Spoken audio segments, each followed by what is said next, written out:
This is a video for Module 1 Sustainable Development Unit 1.2 Life Cycle Assessment, Impact Assessment. Life Cycle Impact Assessment is the third phase of a life cycle assessment study. It aims at evaluating the potential environmental and human health impacts resulting from the elementary flows determined in the previous phase of the LC inventory analysis. Impact assessment should provide results that will assist the final phase of interpretation, which in a sense is decision taking.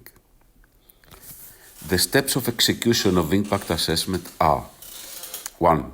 Classification of inventory results.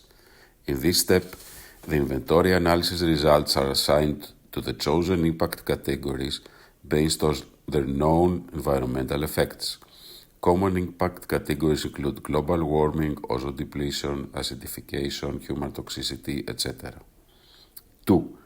Characterization, which quantitatively transforms the inventory analysis results within each impact category via characterization factors. 3. Normalization of figures so as to refer to a common reference unit. 4. Weighting of results, an optional step if the study aims at differentiating the importance of one or more impacts towards the rest of the impacts. For example, climate change may have more importance than other impacts due to legal or regulatory obligations. Classification. Classification requires assigning the material or energy inputs and outputs inventoried to the relevant impact categories. For example, during the classification phase, all inputs or outputs that result in emissions of greenhouse gases, for example, carbon dioxide, methane, etc., are assigned to the climate change impact category. There are many categories of environmental impacts and there is not a standard set of description for them. The researcher can decide which ones will be considered according to importance, relevance, and data availability. In general, they are assigned to 4 general groups: depletion of natural resources, climate change, toxicity to humans and the environment, harm to biodiversity. It should be noted, however, that there is always a connection between these 4 categories. For example, climate change disturbs biodiversity and so does toxicity. In the same manner, harm to biodiversity affects climate change.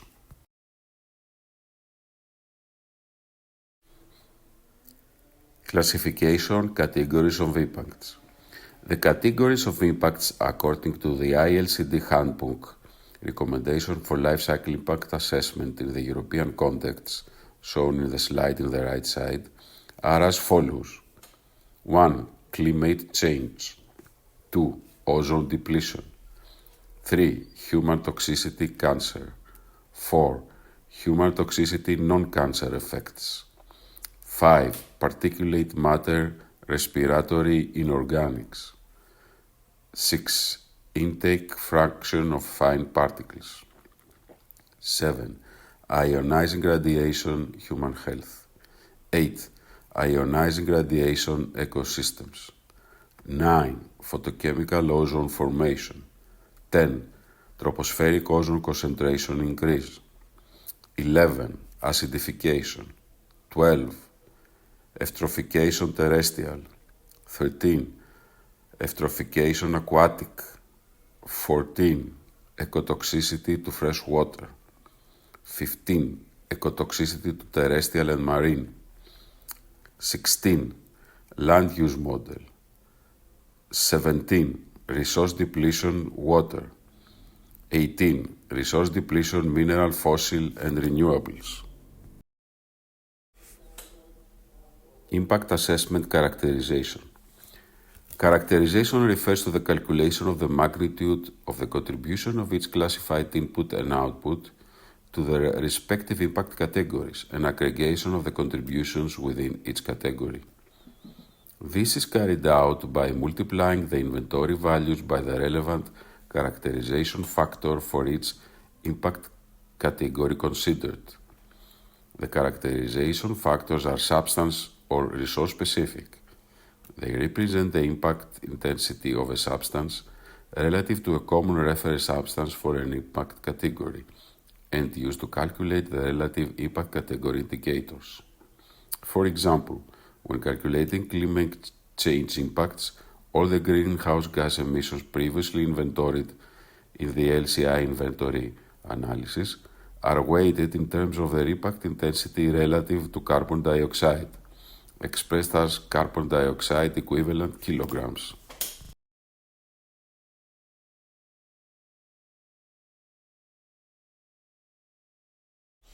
Impact assessment normalization. Normalization is the step in which the life cycle impact assessment results are multiplied by normalization factors to calculate and compare the magnitude of their contribution to the impact categories relatively to a reference unit. As a result, dimensionless normalized results are obtained. These reflect the burdens attributable to a product relative to the reference unit. According to ISO standard, normalization is an optional phase. Within the product and organizational environmental footprint methods, the normalization phase is mandatory. In the product environmental footprint, the normalization factors are expressed as impact per capita based on a global value. For example, the factor for climate change is 1.1 times 103 kilograms carbon dioxide equivalent per person.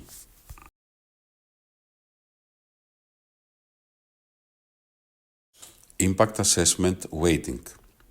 Weighting supports the interpretation and communication of the results of the analysis.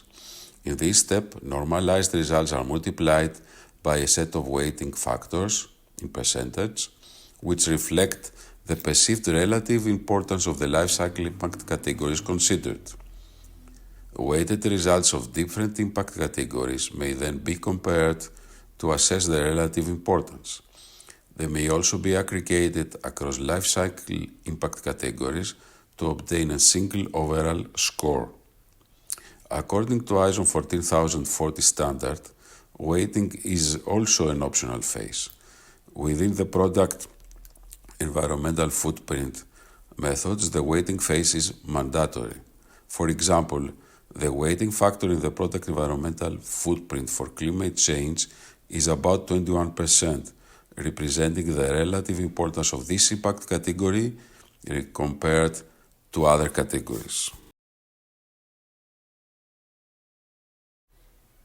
Further reading. A short document explaining the basics of life cycle assessment in the 4 phase that it is deployed from Technical University of Greece, available from the link shown in the slide. A short video about Life Cycle Impact Assessment, Chapter 4 of a Life Cycle Impact Assessment, available from YouTube in the link shown in the slide.